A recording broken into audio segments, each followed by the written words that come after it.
Muhyiddin hina institusi agung lagi.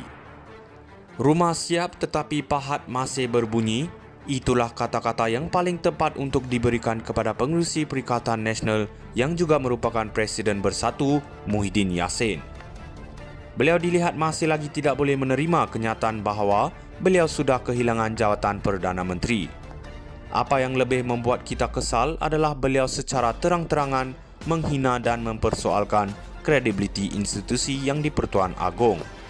Sikap derhaka itu dengan jelas beliau pamerkan dalam salah satu ucapan di pentas politik pilihan raya kecil Dun Negeri. Dengan angkuh Muhyiddin mendakwa beliau sudah mendapati 115 sokongan ahli Dewan Rakyat selepas PRU15. Dakwa Muhyiddin, sokongan yang beliau perolehi itu membolehkan beliau diangkat sebagai Perdana Menteri untuk membentuk kerajaan yang baru.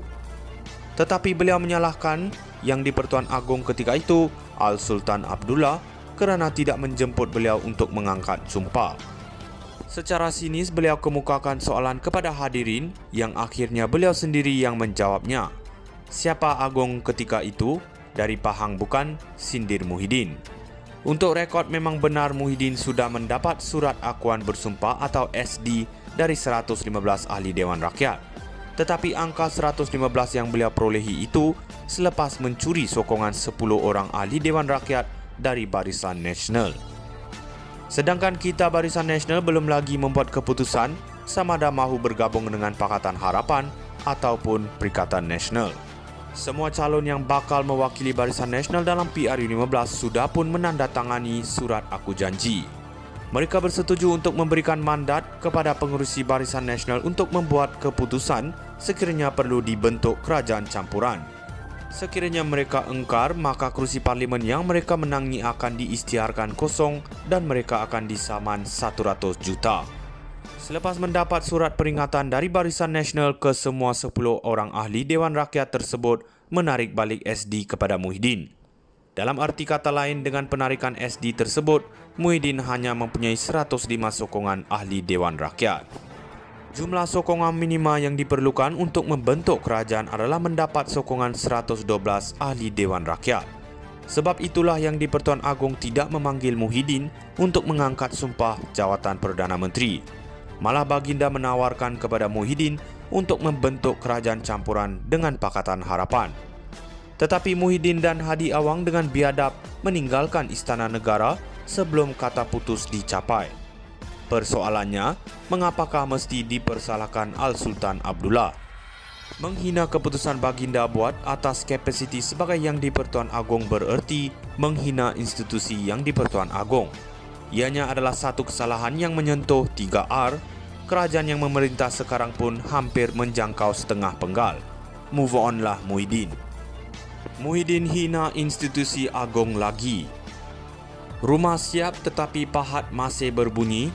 Itulah kata-kata yang paling tepat untuk diberikan kepada pengerusi Perikatan Nasional yang juga merupakan Presiden Bersatu, Muhyiddin Yassin. Beliau dilihat masih lagi tidak boleh menerima kenyataan bahawa beliau sudah kehilangan jawatan Perdana Menteri. Apa yang lebih membuat kita kesal adalah beliau secara terang-terangan menghina dan mempersoalkan kredibiliti institusi yang di-Pertuan Agong.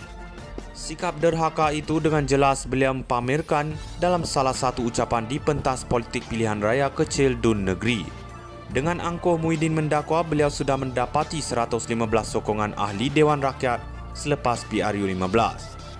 Dakwa Muhyiddin, sokongan yang beliau perolehi itu membolehkan beliau diangkat sebagai Perdana Menteri untuk membentuk kerajaan yang baru. Tetapi beliau menyalahkan yang di-Pertuan Agong ketika itu, Al-Sultan Abdullah, kerana tidak menjemput beliau untuk mengangkat sumpah. Secara sinis beliau kemukakan soalan kepada hadirin yang akhirnya beliau sendiri yang menjawabnya.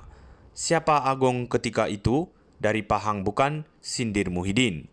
Untuk rekod memang benar Muhyiddin sudah mendapat surat akuan bersumpah atau SD dari 115 ahli Dewan Rakyat.